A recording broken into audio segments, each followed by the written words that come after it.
dia kena dakwah masalah untuk nak kun lagu contoh mandung kalau hendak sekarang dikau contoh lagi nak pegang masalah jilbab ini kalau hendak sekarang buat lagu manda pegang nak pakai jilbab supaya tanda kebersihan anian jilbab nak pakai kan menutup aurat nak lagi kembali lagu jilbab putih tanda kebersihan kalau nak lagu ini di dumpu mantap.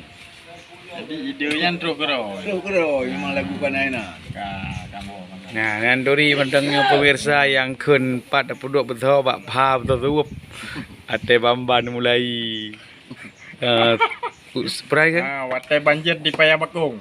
Ye, ate wisata sawah. Wisata sawah. Gabung tanya dia duduk di ro gitu. Yang Pak gabung danyo panglima wilayah. Puseh. Syekh Harbi. Ya. Panglima anak perang. Gata mabe kan. Nyoraka kamu wabi Lagi dino itu mencari teman. Mencari teman. Nyobu nampak baju ni nampak. Sampai surga. Ni kali kau nampu apa? Biar nak biru je Lagi yang tadi. bantu cara. Jadi mandung kalian naina. Ai dah uli cara katanya yang reboh. Ni lagi nya peneman memang tepung Kamu awal. Daji kita je penewa penena. Lagi banyak cim telah je Allah uji takara. Oh, je. Nyo korban Ibu je video. korban minah laut nyo tabo. Korban minah laut karena angin na 3 minggu bot hana udip ni. Gemuk kabeh Lagi nang korban. Ini anak ngam lawa. Tolong cara. Tolong bantu. Ini kan aku lagu masalah laut. Dan aku lagu masalah laut. Tolong cara. Manda kun kan bahasa pun. Ya, kalau. Yang kita mau darat FM Jamun. Darat FM Jamun. Lampu mati. Jangan leo.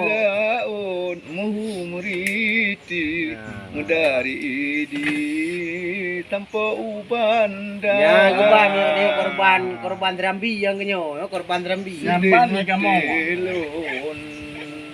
Wahai adengku malam ngan ura udem derita. Lang orang apa baju.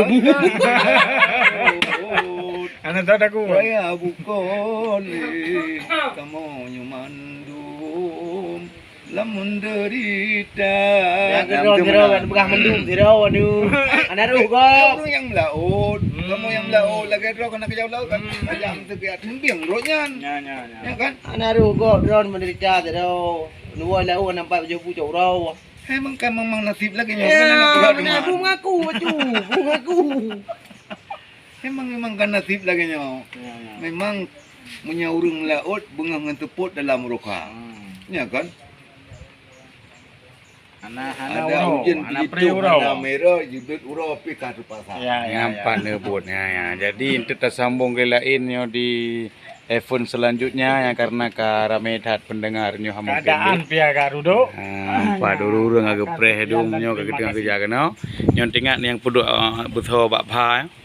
Yang kena urung di dari Thailand.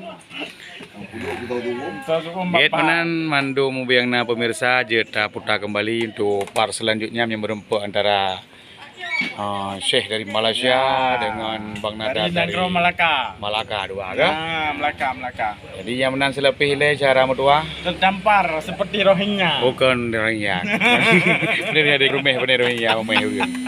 Oke, assalamualaikum warahmatullahi wabarakatuh.